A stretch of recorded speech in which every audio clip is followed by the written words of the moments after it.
Hello guys, welcome. ஸ்டார்டிங்லேயே சொல்லிவிட்டேன், இது ஒரு ப்ரொமோஷன் வீடியோ கிடையாது. இதை வச்சு போத் இன்டீரியர் அண்ட் அவுட்டர் வந்து ஈஸியாக க்ளீன் பண்ணலாம். வாங்க வீடியோக்குள்ளே போய் பார்க்கலாம்.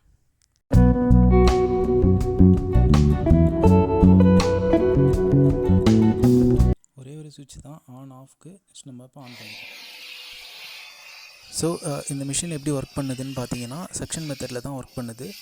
இன்டீரியர் அவ்வளோ சீக்கிரம் நம்ம வந்து டஸ்ட் வராது, பட் வந்தால் க்ளீன் பண்ணுறது ரொம்பவே வந்து கஷ்டமாக இருக்கும். முக்கியமாக இந்த ஃபோன் சார்ஜ் பண்ணுற இடத்துல நம்ம வெறும் கையால் வந்து சுத்தம் பண்ணுறது ரொம்ப கஷ்டமாக இருக்கும். உங்களுக்கு பார்க்க டஸ்ட் இல்லாத மாதிரி தான் இருக்கும். நான் லாஸ்ட்டில் வந்து ஸ்டோரேஜ் வந்து உங்களுக்கு ஓப்பன் பண்ணி காட்டுறேன், எவ்வளோ டஸ்ட் இருக்குது அப்படின்னு வந்து நீங்களே பாருங்கள். ஸோ இப்போ நம்ம ஃபஸ்ட்டு ஃப்ரண்ட் சீட் சைடு வந்து க்ளீன் பண்ணி, ஃப்ரண்ட்டில் இப்போ இந்த பாட்டில் ஹோல்டர்லாம் வந்து பார்த்திங்கன்னா நீங்கள் கையை வச்சு க்ளீன் பண்ணால் ஓரளவுக்கு தான் வந்து நம்மளால் பண்ண முடியும். ஸோ இது வந்து செக் பண்ணி எல்லாம் இருக்க எல்லா டஸ்ட்டையுமே வந்து இது நல்லா கம்ப்ளீட்டாக வந்து எனக்கு எடுத்துரும்.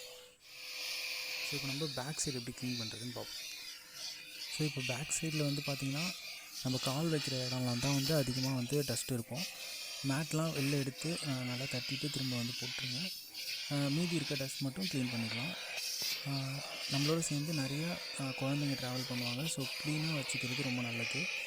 இப்போ நம்ம ஸ்டோரேஜ் ஓப்பன் பண்ணி நம்ம வந்து அதில் எவ்வளோ டஸ்ட் இருக்குது அப்படின்றத வந்து நம்ம இப்போ பார்க்கலாம்.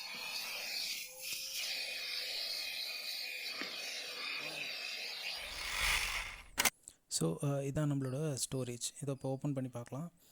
இப்போ பார்த்தீங்கன்னா எவ்வளோ டஸ்ட் இருக்குது அப்படின்றது உங்களுக்கே தெரியுது. இதை வந்து நம்ம இப்போ ரிவர்ஸ் பண்ணி அவுட்லெட் வழியாக வந்து எல்லாத்தையும் வெளில அனுப்பிடலாம். ஸோ இப்போ இந்த வீடியோ வந்து உங்களுக்கு ரொம்ப யூஸ்ஃபுல்லாக இருந்திருக்குன்னு நினைக்கிறேன். பிடிச்சிருந்தால் லைக், ஷேர் அண்ட் சப்ஸ்கிரைப் பண்ணுங்கள். நெக்ஸ்ட் வீடியோவில் பார்க்கலாம். பை.